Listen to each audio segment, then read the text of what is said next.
Hello दोस्तों, जय भीम। कैसे हो आप लोग? आई होप आप सब ठीक होंगे। वेलकम है आपका मेरे YouTube channel the stub expert पर। आज की वीडियो में हम बात करने वाले हैं एक बहुत ही मोस्ट इम्पोर्टेंट बुक है।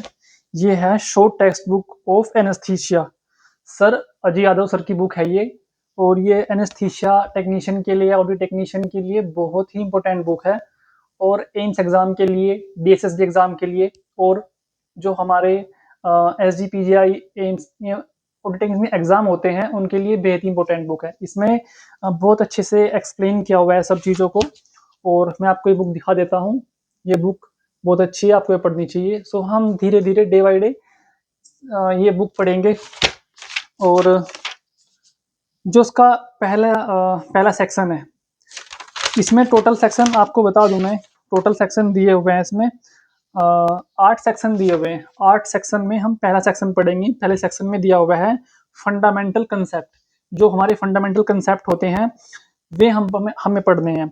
और इसमें पहला जो टॉपिक दिया हुआ है वो है applied anatomy, physiology and physics. ठीक है, हमें बॉडी के बारे में पढ़ना है। रेस्पिरेटरी फिजियोलॉजी, फॉर बॉडी स्पेशन और regulation of respiration, muscles respiration, airway restriction और ventilation perfusion, dead space, oxygen carbon dioxide in blood, और hypoxic pulmonary vasoconstriction, pulmonary function test, और वेंचुरी प्रिंसिपल। ठीक है, ये सभी हमारे टॉपिक्स हैं और इनको हम कवर करेंगे। आइए बढ़ते हैं अपने टॉपिक की ओर। इससे पहले देखो, जो एम्स के लिए एग्जाम में या किसी भी एग्जाम में, ऑडियो टेक्नीशियन का हो गया, डीएसएसबी का हो गया, इनमें जो इमेज बेस्ड क्वेश्चन पूछे जाते हैं वे भी बहुत इंपॉर्टेंट होते हैं। वे हमें पता होना चाहिए कि ये इमेज इस इमेज का क्या नाम है, ये क्या कौन सा इंस्ट्रूमेंट है, ठीक है, क्या इक्विपमेंट है। आइए देखते हैं। ये बुक में स्टार्टिंग में ही दिया हुआ है यहाँ पे। सबसे पहले देख सकते हैं हम colour coding for central supply pipeline. जो हमारी सेंट्रल सप्लाई पाइपलाइंस होती हैं उनकी हमें कलर कोडिंग का पता होना चाहिए। जैसे कि हमारी येलो होती है वो वैक्यूम के लिए होती है, ठीक है।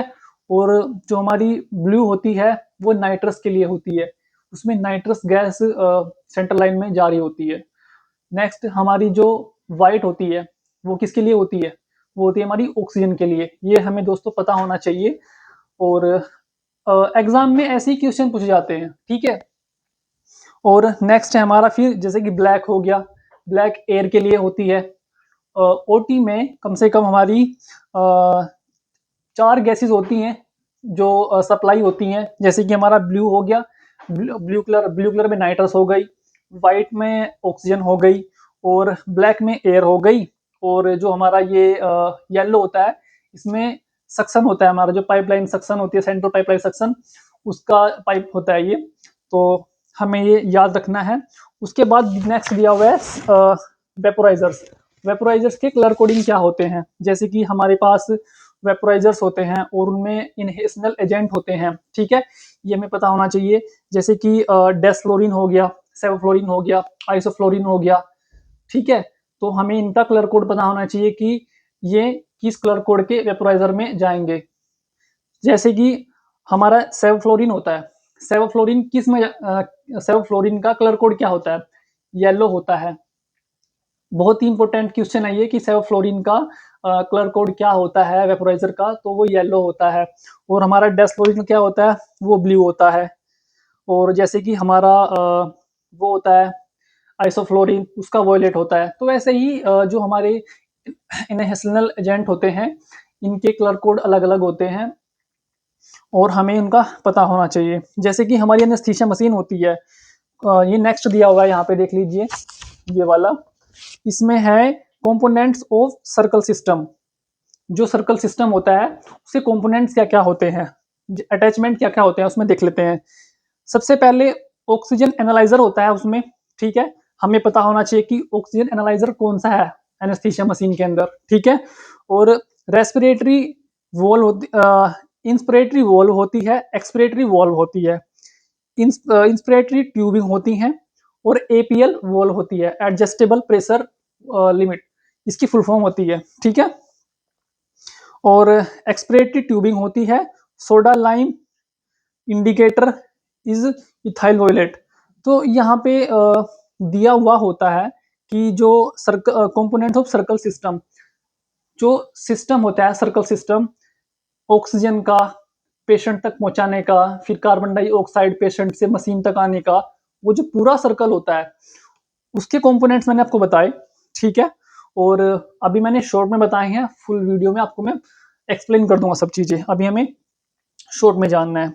नेक्स्ट आता है हमारा, नेक्स्ट देखो, नेक्स्ट इमेज दी हुई है गुडल्स लैरिंजल एयरवे। देखो जो हमारे इमेज बेस्ड क्वेश्चन होते हैं ये हमारे मोस्ट इंपोर्टेंट होते हैं, और हमारे ये समझो कि फ्री के नंबर मिल जाते हैं, हमें पता होना चाहिए उनका, जितना हम उनको विजुअलाइज करेंगे देखेंगे उतने हमारे याद हो जाते हैं। और हम ओटी में काम करते हैं तो हमें पता होना चाहिए कि ये इंस्ट्रूमेंट या इक्विपमेंट या जो भी इमेजनरी बेस्ड क्वेश्चन पूछे जाते हैं हमें याद रहने चाहिए।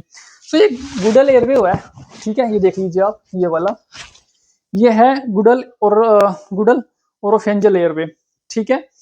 ये अलग अलग टाइप के होते हैं, अलग अलग नंबर के होते हैं, ठीक है, 00, 0, 1, 2, 3, 4, ठीक है, ऐसे ही अलग अलग नंबर के होते हैं, इनके साइज डिपेंड करते हैं, ठीक है। जो सबसे छोटा छोटा होता है वो होता है हमारा 00 का, फिर उससे बड़ा 0 का, फिर उससे बड़ा 1 नंबर, फिर 2 नंबर, फिर 3 नंबर, फिर 4 नंबर, ऐसे ही साइज के अकॉर्डिंग उनका भी साइज बढ़ता है जो गुडल्स एयरवे होते हैं हमारे, ठीक है। फिर आता है हमारा फेस मास्क। फेस मास्क भी बहुत टाइप के होते हैं, ठीक है, ये हमारा फेस मास्क है, ठीक है। और क्या करते हैं, देखो फेस मास्क, ये फेस मास्क हम कब काम में लेते हैं, कब काम में लेते हैं मैं आपको बता देता हूँ। और भी टाइप से इनको काम में लेते हैं, पर मैं आपको एक चीज ये बता देता हूँ कि जब हम पेशेंट को इंट्यूबेट करते हैं, ठीक है, तो पेशेंट को इंट्यूबेट करने से पहले हमें 3 मिनट्स के लिए फुल ऑक्सीजन देनी होती है पेशेंट को, ठीक है, 100% 3 मिनट के लिए हम उसको ऑक्सीजन देते हैं।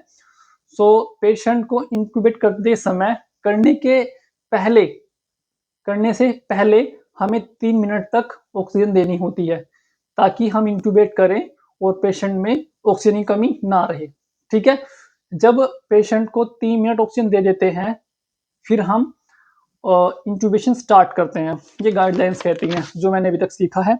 सो ये नेक्स्ट आता है हमारा, ये है हमारा अम्बू बैग, ठीक है, अम्बू बैग, इसकी फुल फॉर्म क्या होती है, artificial manual breathing unit, artificial manual breathing unit इसकी फुल फॉर्म होती है, ठीक है। ये हमें याद रखना है, इसकी फुल फॉर्म एग्जाम में बहुत पूछी जाती है। और इसकी है ना फुल फॉर्म इतनी पूछी जाती है कि आप वो कंफ्यूज कर देंगे एग्जाम में, गलत गलत फुल फॉर्म देते हैं, तो हमें पहचानना है कि आर्टिफिशियल मैनुअल ब्रीदिंग यूनिट इसकी राइट फुल फॉर्म होती है। और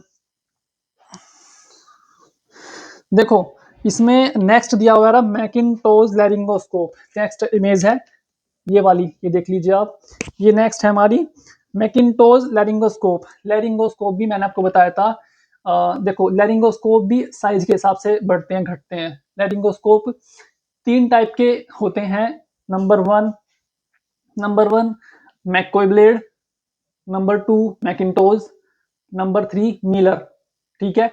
जो मिलर होते हैं वे स्ट्रेट रहते हैं, जो मैकोई होते हैं वो आगे से फ्लेक्सिबल होते हैं, मूवेबल होते हैं, ठीक है, वे मैकोई रहते हैं। और जो मैकिन्टोज होते हैं वे कवर्ड रहते हैं, कवर्ड उसका स्ट्रक्चर कवर्ड रहता है, ठीक है, वे हमारे मैकिन्टोज होते हैं, मैकिन्टोज लैरिंगोस्कोप। ये भी अलग अलग नंबर के होते हैं, ठीक है। पीडियाट्रिक अलग होते हैं, और जो पीडियाट्रिक मेनली जो हमारे होते हैं वे मिलर होते हैं, ठीक है, मिलर लैरिंगोस्कोप। और नेक्स्ट आ जाता है हमारा मैकोय। मैकोय मैंने आपको बताया कि आगे से मूवेबल होते हैं, ठीक है, हैंडल होता है उसको हम प्रेस करते हैं तो आगे से वो मूव करते हैं। नेक्स्ट आ जाता है हमारा C Mac laryngoscope and picture of glottis seen on screen. कुछ लैरिंगोस्कोप ऐसे होते हैं जिनमें वीडियोग्राफी भी होती है, मींस जब हम पेशेंट को इंक्यूबेट करते हैं और उसका जो ग्लोटिस विजुलाइज करने के लिए हमें जब डिफिकल्ट इंक्यूबेशन होता है डिफिकल्ट इंक्यूबेशन में हम सीमैक लैरिंगोस्कोप का यूज करते हैं, ये आपको बात ध्यान रखनी है, ठीक है। नॉर्मली इसको यूज नहीं करते हम, जब डिफिकल्ट इंक्यूबेशन होता है तो वहां पे हम इसका यूज करते हैं। और ग्लोटिस को विजुलाइज करने के लिए हम करते हैं, इसमें पिक्चर आती है। इसका एडवांटेज ये होता है कि ये पिक्चर हमें सीन कराता है। हम इंसर्ट कर रहे हैं लैरिंगोस्कोप को ओरल के थ्रू, मतलब हम इंसर्ट कर रहे हैं, और तो हमें पिक्चर दिखाएगा कि हम कहाँ तक एंट्री कर पा रहे हैं, हमें कहाँ तक जाना है अंदर। Okay, next, laryngeal mask airway, LMA बोलते हैं ना हम, एलएमए, एलएमए भी होते हैं हमारे। तो एलएमए की फुल फॉर्म क्या होती है? Laryngeal mask airway. ये आपको याद रखना है, पेपर में पिछली बार एम्स में जो मैंने एग्जाम दिया था एम्स का, तो उसमें पूछा गया था कि एलएमए की फुल फॉर्म क्या होती है। लैरिंजल मास्क एयरवे इसकी राइट फुल फॉर्म होती है। सो दोस्तों आपको याद रखना है। नेक्स्ट आ जाता है हमारा एलएमए, एलएमए सी ट्रैक। देखो जैसे मैंने आपको बताया कि सी मैक होता है, ऐसे ही एलएमए वीडियोग्राफी के लिए भी होता है। मतलब उसमें स्क्रीन होती है, कैमरा भी लगा होता है, और अंदर हम विजुलाइज कर सकते हैं कि हम अंदर कहाँ तक एंट्री कर रहे हैं, ठीक है। उसमें हमें ग्लोटिस की एंट्री दिख जाती है, ट्रेकिया की ओपनिंग हमें दिख जाती है, ठीक है, हम जहाँ तक पहुंचना चाहते हैं। नेक्स्ट होता है हमारा आई जेल। आई जेल भी आपने पढ़ा होगा दोस्तों। आई जेल और एलएमए में क्या डिफरेंस रहता है, ये आपको पहचान करनी है, ठीक है।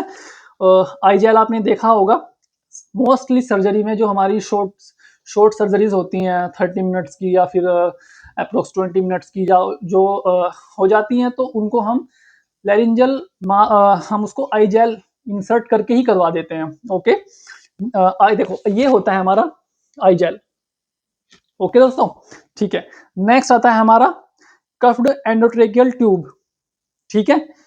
एंडोट्रेकियल ट्यूब इसको बोलते हैं ईटी ट्यूब। ईटी ट्यूब हम जनरली नाम सुनते रहते हैं, ET tube, ET tube, OT के अंदर भाई ईटी ट्यूब ये रेडी कर लो, वो रेडी कर लो। तो यहाँ पे ईटी ट्यूब क्या होती है, उसकी फुल फॉर्म क्या होती है? एंडोट्रेकियल ट्यूब, ठीक है, इसकी फुल फॉर्म ये होती है। तो ये दो टाइप की होती हैं, एक कफ्ड एक अनकफ्ड। जो कफ्ड होती है वो स्पेशली अडल्ट के लिए होती है, और जो अनकफ्ड होती है वो पीडिया के लिए होती है, जो पीडियाट्रिक होती है उनके लिए होती है अनकफ्ड, ठीक है। इसका भी एक लॉजिक है कि अनकफ्ड क्यों है और कफ्ड क्यों है, ठीक है। इसका भी एक लॉजिक है, मैं आपको बताऊंगा, आप वीडियो में बने रहिए। फिर आता है हमारा डबल ल्यूमन ट्यूब्स। देखो ये है हमारी डबल ल्यूमन ट्यूब्स, ये वाली। इनका भी, ये भी बहुत इंपॉर्टेंट है, और इनको बोलते हैं हम डबल ल्यूमन ट्यूब्स। नेक्स्ट आता है हमारा एचएमई। एचएमई, एचएमई का नाम सुना है आपने? एचएमई फिल्टर आपने सुना होगा ओटी के अंदर जरूर, कि एचएमई फिल्टर ले आओ भाई, एचएमई फिल्टर अटैच कर दो। और क्या होता है ये, आज मैं बताता हूँ आपको। हीट एंड मॉइस्चर एक्सचेंजर, ठीक है। जो हमारा होता है हीट एंड मॉइस्चर एक्सचेंजर होता है एचएमई फिल्टर। देख लेते हैं, ये होता है हमारा एचएमई, ये वाला, ठीक है दोस्तों। हीट एंड मॉइस्चर एक्सचेंजर ही होता है, और इसकी फुल फॉर्म होती है एचएमई की फुल फॉर्म होती है हीट एंड मॉइस्चर एक्सचेंजर, ठीक है। एचएमई फिल्टर की फुल फॉर्म होती है ये। नेक्स्ट आता है हमारा हेलोथेन। हेलोथेन बोतल and the vaporiser colour red. Halothane का जो कलर होता है, हेलोथेन का कलर रेड होता है, ठीक है। और जो हमारी एनेस्थीसिया की बुक है ये वाली, ये बहुत इंपॉर्टेंट बुक है, एक एक वर्ड्स इसका बहुत इंपॉर्टेंट है। ओके, हेलोथेन बोतल, note that vaporiser colour red match with बोतल कलर। सो दोस्तों जो हेलोथेन होता है इसका कलर रेड होता है, ये आपको याद रखना है। पहले ये, मतलब इसको पहले यूज करते थे, ये भी हमारा क्या है, दो एजेंट है, इंडक्शन एजेंट और इनहेलेशनल एजेंट। ये इनहेलेशनल एजेंट में आता है। ओके, फिर आता है हमारा आइसोफ्लोरिन। आइसोफ्लोरिन मैंने आपको स्टार्टिंग में वीडियो में बताया था, आइसोफ्लोरिन बोतल। इसका क्या बताया था मैंने कलर? पर्पल कलर बताया था मैंने इसका, पर्पल कलर होता है आइसोफ्लोरिन का, ठीक है। ये आपको याद रखना है, ये होता है, देखो ये होता है, ये आप देख सकते हैं ये वाला। नेक्स्ट, डेस्फ्लोरिन। डेस्फ्लोरिन, डेस्फ्लोरिन का कलर होता है ब्लू। मैंने आपको बताया था कि डेस्फ्लोरिन का कलर जो होता है वो ब्लू होता है, और सेवोफ्लोरिन का येलो होता है, ठीक है। ये इंडक्शन, ये हमारे इनहेशनल एजेंट हैं, और इनका कलर कोड आपको पता होना चाहिए, ठीक है। सो नेक्स्ट जो मैंने आपको बताया था कि फंडामेंटल कंसेप्ट हमारा टॉपिक स्टार्ट होने वाला है, ये हम स्टार्ट करेंगे, जिसमें हमारी एनाटॉमी, फिजियोलॉजी एंड फिजिक्स सारा जो बताया हुआ है। जो उसमें मोटे मोटे इंपॉर्टेंट टॉपिक्स हैं ना, जो एम्स एग्जाम में या फिर डीएसएसबी या एसजीपीआई एग्जाम में पूछे जाने हैं, मैं सारे डिस्कस करूंगा, क्योंकि मैंने एग्जाम दिया है, ऑडियो टेक्नीशियन का एम्स का भी दिया है मैंने, और डीएसएसबी का दिया है, और अभी मैंने एसजीपीजे का एग्जाम आने वाला है, मैं उसके लिए भी प्रिपरेशन कर रहा हूँ, और इसी के साथ में पढ़ रहा हूँ और सीख रहा हूँ। तो दोस्तों, हम बने रहेंगे वीडियो के साथ, और यहां से स्टार्ट करेंगे नेक्स्ट वीडियो में। जो ये हमारा टॉपिक है, ये वाला बेस्ट टॉपिक है, बेस्ट बुक है, ठीक है। और thank you watching this video. Next ज़्यादा लंबी वीडियो हो जाएगी, और पढ़ते हुए भी आप बोरिंग हो जाएंगे, तो इसलिए हम छोटी छोटी वीडियोस बनाएंगे, और धीरे धीरे स्टेप बाय स्टेप हम हर रोज सीखेंगे। Thank you very much for this video. Okay.